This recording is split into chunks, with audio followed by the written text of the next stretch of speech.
sejam bem-vindos a mais um programa de Conversas na Lua. Hoje com um convidado muito especial, porque além de poeta, é matemático e é um grande amigo também. Bem-vindo, Paulo Nogueira, e obrigado por teres aceitado este convite. Olá, é com muito prazer que aqui estou, obrigado pelo convite. É mais um desafio, sabes que eu gosto de desafios e é com muito prazer que aqui estou. Muito bem, vamos começar pelos livros. 4 livros editados, todos eles em poesia, todos eles na mesma editora, Lua de Marfim Editora. Como é que é essa experiência de editar poesia num país que se lê pouco?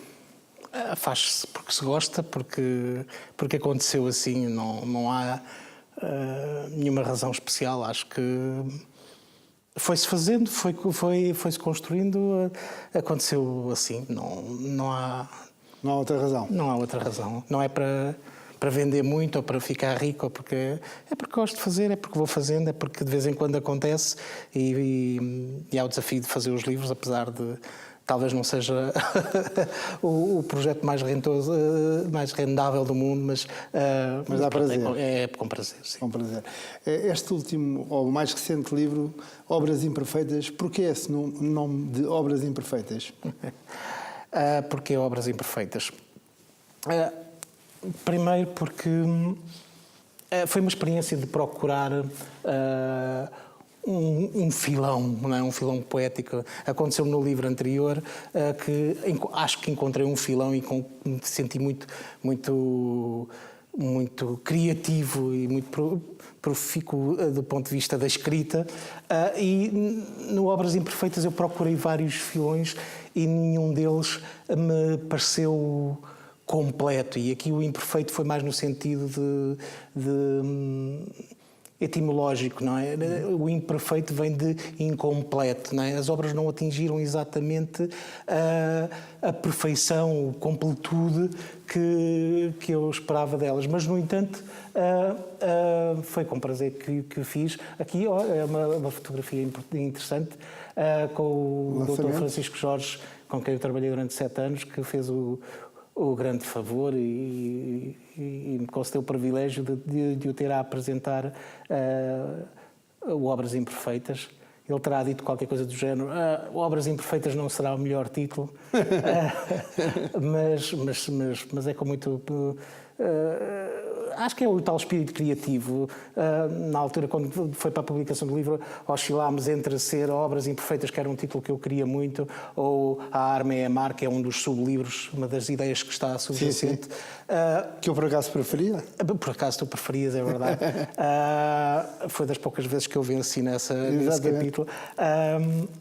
Mas pronto, eu acho que tinha a ver com a ideia que teve subjacente a procura, não estar absolutamente completo e haver muitas obras que estavam nesse capítulo, mas eu gosto muito porque eu acho que transversalmente a todo o livro há uma linha condutora completa que torna, que dá uma certa perfeição, há até uma certa imperfeição de fazer as coisas que permite uma leitura subjacente que eu acho que é interessante. Se as pessoas descobrirem um dia, fico feliz com isso. Portanto, foi o meu último livro, a última experiência, e gostei muito de termos conseguido dar essa volta, porque é um livro que acaba a dizer que descobri finalmente o sentido da vida e que o sentido da vida é simples. Portanto, tem a ver com uma tentativa de ir muito mais longe e que a imperfeição permite-nos chegar a um sítio distante e alcançável de alguma forma. Tu víamos na foto ao bocado o Dr. Francisco Jorge, 7 anos a trabalhar com ele numa área completamente distinta, que é a Direção-Geral de Saúde. Como é que tu consegues conviver com essas realidades completamente diferentes, distintas? É interessante, porque subjacentemente eu sou de origem matemática aplicada, portanto sou licenciado e mestre em probabilidade e estatística e depois fiz o doutoramento em saúde internacional e tenho trabalhado nos últimos 25 anos na saúde, portanto trabalhar com o Dr. Francisco Jorge foi um grande desafio, um grande prazer. Trabalhei com ele nos últimos 8 anos, portanto trabalhei com ele 7 anos. E como é que eu concilio isto? Eu acho que, primeiro, eu descobri que escrevia e gostava de escrever antes de descobrir que era matemático.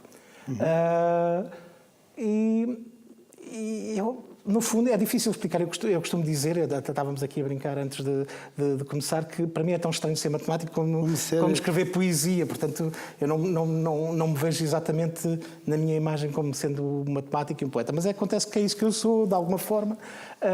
Portanto, eu acho que é o mesmo espírito criativo que eu gosto, enquanto matemático, é do desafio de resolver problemas, ou de descobrir novos caminhos para coisas que parece que não têm caminhos, e as duas coisas têm o mesmo processo criativo por trás.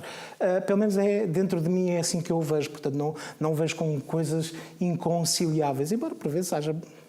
Enfim, nem sempre será a coisa mais bem vista de ser matemática, ser uma pessoa que escreve livros de poesia, embora sejam mais ou menos obscuros.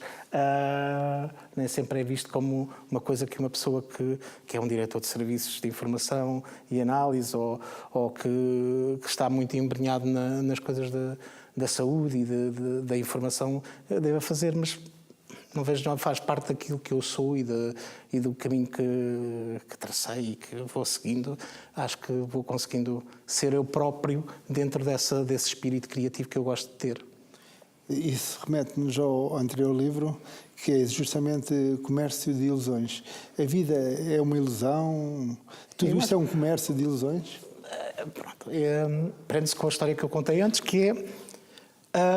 houve um momento em que eu encontrei o meu filão, não é? Houve um momento da minha procura de escrita e de... cá está a capa. Até tem uma capa... Esta é uma versão mais pequena do livro que nós gostamos muito de fazer. Capa dura e versão mais pequena, exatamente. Sim. E houve um momento em que, enfim, eu achei que tinha descoberto o meu como é que eu costumo dizer? Filão, o teu filão. O meu filão, né? O meu guardador de rebanhos, não é? O meu guardador de rebanhos. De repente veio comigo a escrever uma sequência e de forma bastante... Foi um livro que se escreveu muito rapidamente. Natural. E era sobre mim, embora na altura não me tenha apercebido. Portanto, de repente pensei, e se eu... A ideia era muito simples, não é? E se eu andasse de feira em feira a vender ilusões? E isso me produziu muito. E, de facto, sim, a vida é, sobretudo, uma grande ilusão. Há coisas que eu gostei muito de escrever, não é? Há um textozinho que começa por ter é a maior ilusão de todas. E é, de facto verdade que é tudo uma ilusão e que depende da perspectiva como nós vemos as coisas e podemos sempre simplificar. Aqui temos uma fotografia do lançamento, do dia do lançamento, em que está um amigo meu, o professor Evangelista Rocha, que é um cardiologista, que se reformou este ano, deixou a faculdade, com quem eu trabalhei nos últimos 20 e poucos anos na Faculdade de Medicina. Foi a quase todos os meus lançamentos, é um grande amigo. É interessante, portanto, fazer esta ligação entre um mundo mais de fazer os livros de poesia e a parte mais académica e que não são coisas completamente distintas. Mas sim, foi um livro que me deu muito gozo fazer, porque se escreveu muito rapidamente, foi um filão interessante e, aliás, foi até terminá-lo, foi tudo muito rápido, foi um bocado... Onde é que isto vai? E segue caminhos muito... O livro se escreve sem ele próprio. Foi muito interessante. E mesmo o desafio de fazer a capa foi um processo também muito criativo. Muito criativo. Demorado, aliás. Mas sim, mas gosto muito daquela capa. Aquela capa é de... Tenho muito prazer de termos conseguido aquela capa. Aliás, tu és uma pessoa muito exigente com as capas. Não, obras incompletas foi um... Não foi imediato, não é? Fizeste uma proposta. Foi uma exceção. Sim, tem a ver com... Quase. Então, fomos aprendendo as coisas e tinha uma ideia subliminar que eu gostei. Portanto, depende muito. Mas eu gosto de uma boa capa, sim. Tens toda a razão, porque a capa é fundamental num bom livro. Sim, e as pessoas nem sempre se apercebem que enfim, a grande vantagem de nós fazermos livros que são... de poesia, que não são do mainstream, não é? Nos dá essa oportunidade de fazermos a parte criativa de escrever mas também depois de sermos capazes de fazer estas capas e de procurarmos. Não é? Esta capa surgiu ao fim de 14 ou coisas assim, versões, e acaba por dizer tudo aquilo que a gente quer dizer, não é? Da ilusão, da magia que há. E esta capa tem uma particularidade porque, de facto, aqui na capa dura nota-se uma saliência. E é uma imagem fantástica, porque no fundo retrata tudo o que tu queres retratar dentro do livro, é isso?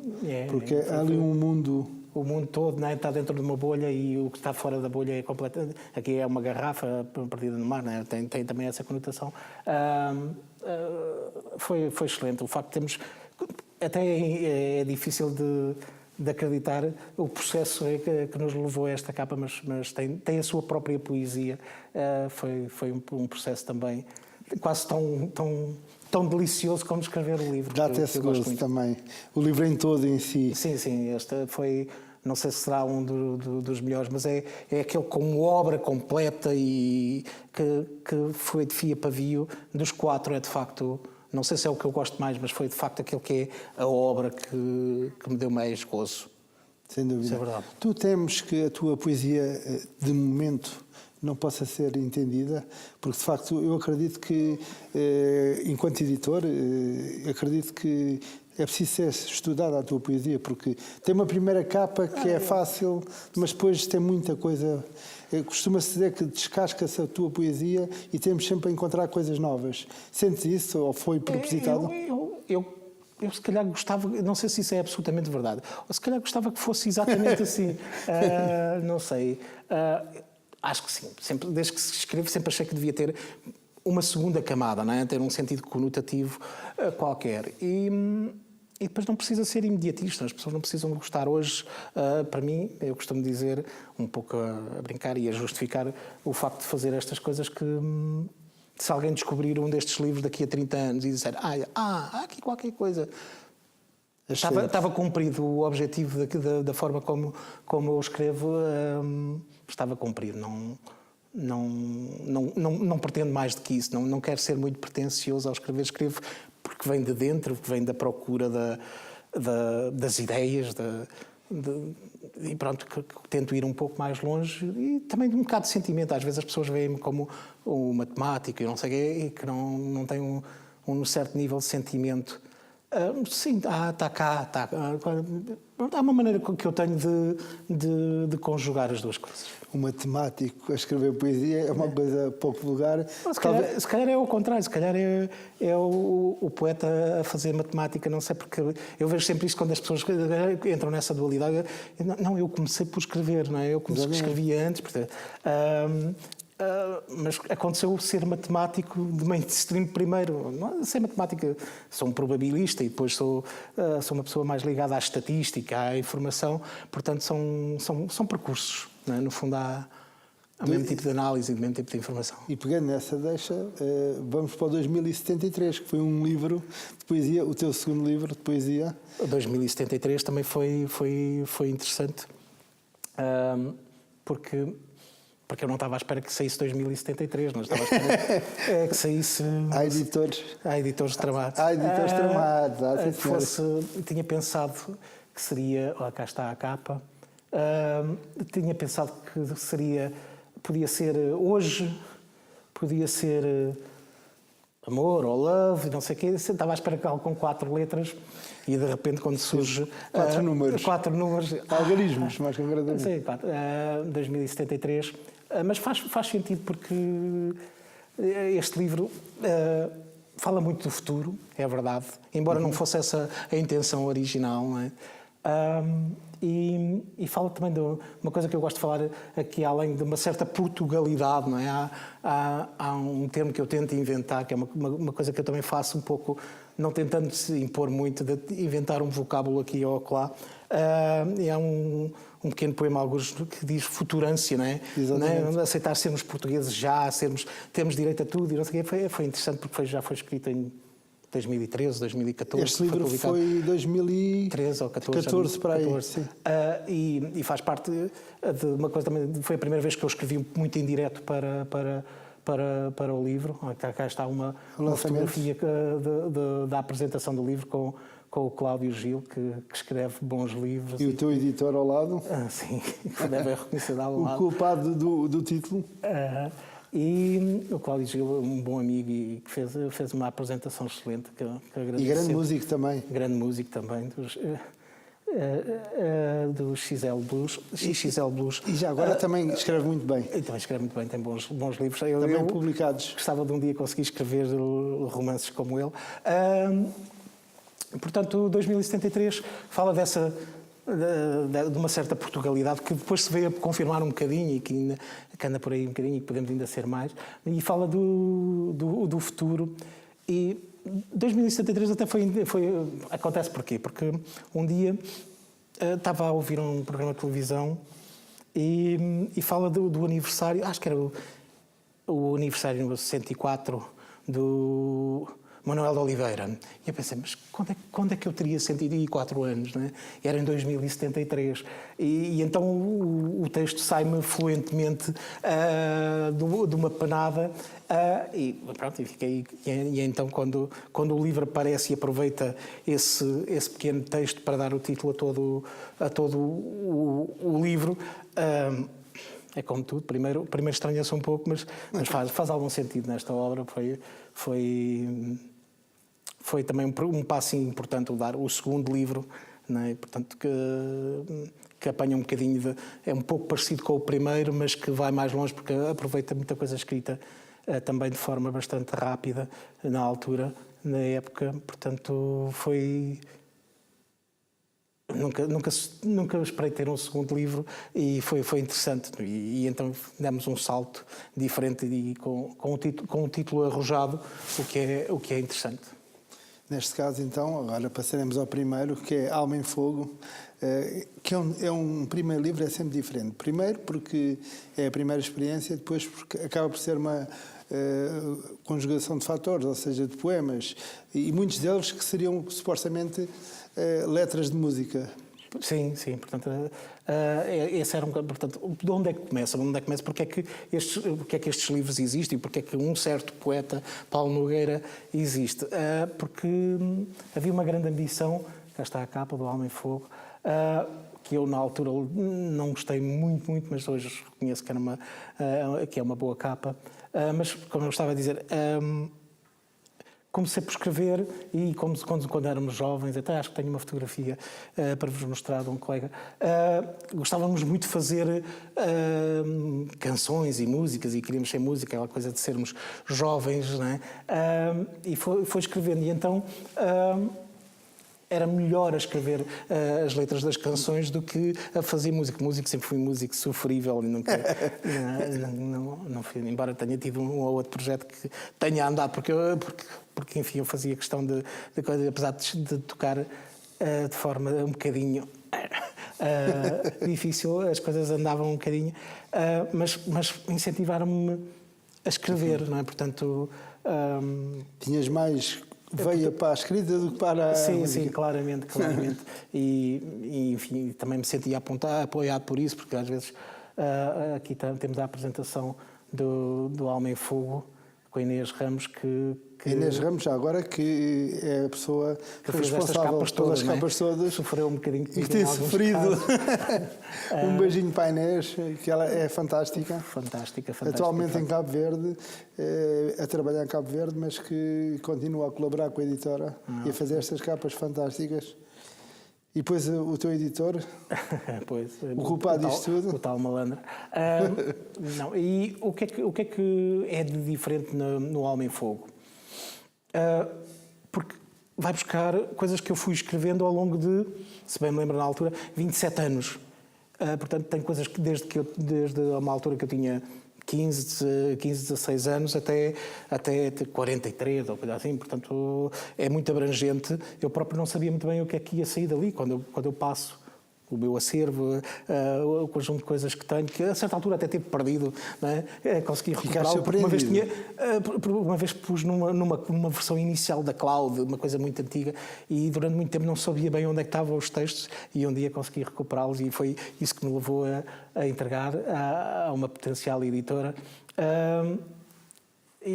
eu não sabia exatamente o que é que ia sair. Portanto, há pessoas que leem o meu livro e não me reconhecem, leem o Alma em Fogo e não me reconhecem ali. Eu próprio, quando vi o Alma em Fogo pela primeira vez, fiquei, mas isto sou eu, não é? Porque o editor, esse tal malandro que anda por aí, escolheu uma versão, escolheu os textos que são mais emocionais, não é? Portanto, coisa que tu não és. Coisa que eu sou, mas que tento não ser muito, acho que é um pouco assim. Porque depois por ser mais cientista, mais matemática, não sei o quê. Mas descobre-se naquele... Algumas pessoas que me conheciam bem quando leram um livro, mas porquê que tens um livro que é tão emocional? Eu próprio não sabia que era tão emocional, não é?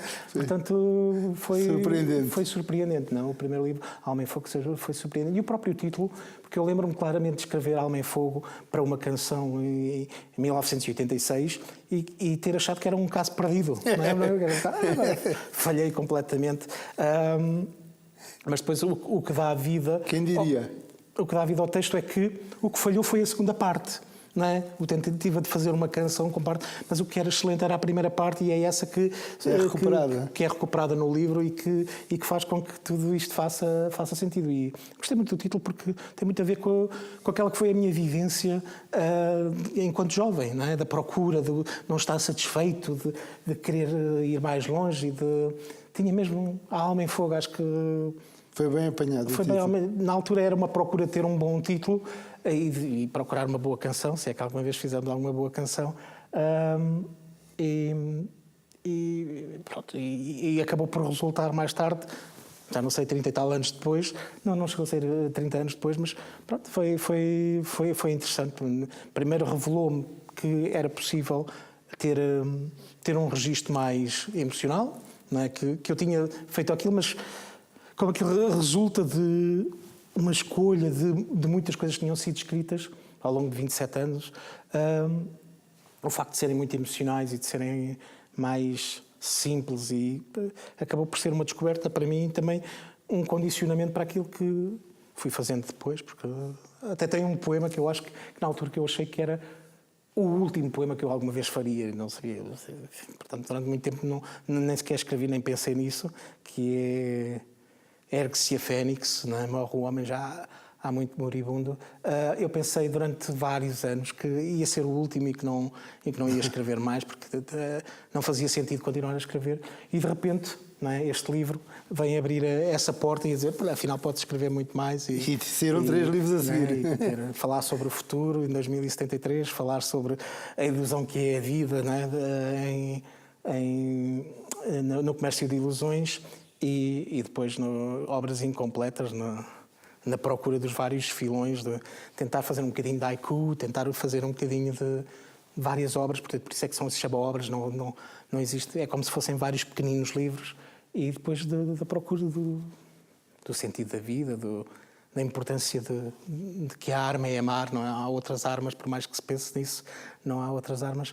Portanto, tem sido um percurso da procura, da simplicidade, do lado emocional, da parte da vivência. Ficou sempre essa marca da música. E em 2013, quando este livro foi lançado, tivemos também o teu amigo, o Miguel Sousa. Miguel Sousa, o Cami. Cami, que foi lá dar... Foi lá tocar 2 canções que eu já não ouvia há quase 30 anos, que eram baseadas em 2 desses textos. Aí está o Cami, que veio à apresentação, que foi num sítio muito giro. Campolide. Guilherme Consul. E ele fez-nos o gosto de estar presente e de tocar essas 2 canções que estavam no livro, não é? Porque tinham a letra no livro e que nós tínhamos e que resultou muito bem. Portanto, porque esse é o embrião todo e ele próprio, o próprio Cami, o próprio Miguel, foi uma das pessoas que me incentivou a dizer não, isto é o caminho que tu deves seguir e que talvez não o tenha dito de forma tão clara, mas é uma das pessoas responsáveis por eu ter conhecido. É um bom amigo que está em Manchester a trabalhar na área da música, portanto continua a ser uma pessoa importante na minha vida. Muito bem. Falando em pessoas importantes e amigos da literatura, algum que queiras destacar? Pronto, há no mundo da literatura alguém que eu descobri na Lua de Marfim, que foi o grande Vítor Sintra, que foi muito importante. Grande poeta, para além de ser um excelente poeta, de ter mais de 30 livros de poesia escritos e que é reconhecido em algumas escolas, curiosamente, do país, porque escreve muito sobre a história, Aqui dei uma fotografia de uma apresentação que eu fiz de um livro deles, Romeiros dos Oceanos, que ele me convidou para fazer a apresentação. Foi um momento muito importante para mim, não é? Foi uma grande generosidade do Vítor Sintra. Foi emocional. Ele era uma pessoa muito emocional, mas foi também para mim uma grande experiência. Com muita cultura também. Sim, dele me tentar dar estes papéis e integrar-me no meio. Foi muito, muito bom. Pois, também acho que prefaciei um dos últimos livros dele, não sei se é o último, mas um dos últimos, Ruínas da História, que ele me propôs esse desafio e fiz um prefácio.